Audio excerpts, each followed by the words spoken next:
IPL 2026-এ সবচেয়ে বেশি ছক্কা হাঁকানো খেলোয়াড়দের তালিকায় 10 নম্বরে কেএল রাহুল।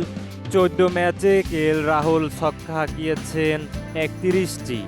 এই তালিকার 9 নম্বরে ঈশান কিষান। 15 ম্যাচে ঈশান কিষান ছক্কা হাঁকিয়েছেন 32টি। এই তালিকার 8 নম্বরে কুপার কনলি।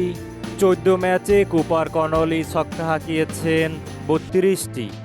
এই তালিকার 7 নম্বরে প্রিয়াংশু আর্য। 13 ম্যাচে প্রিয়াংশু আর্য ছক্কা হাঁকিয়েছেন 32টি। এই তালিকার 6 নম্বরে শুভমান গিল।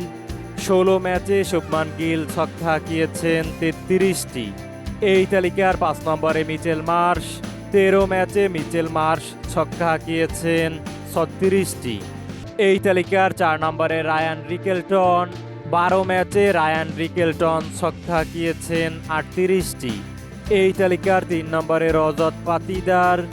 15 ম্যাচে রজত পাতিদার ছক্কা হাঁকিয়েছেন 42টি। এই তালিকার 2 নম্বরে অভিষেক শর্মা। 15 ম্যাচে অভিষেক শর্মা ছক্কা হাঁকিয়েছেন 43টি। এই তালিকার 1 নম্বরে বৈভব সূর্যবংশী। 16 ম্যাচে সূর্যবংশী ছক্কা হাঁকিয়েছেন 72টি। এদের মধ্যে আপনার চোখে সেরাকে জানাতে পারেন কমেন্টে।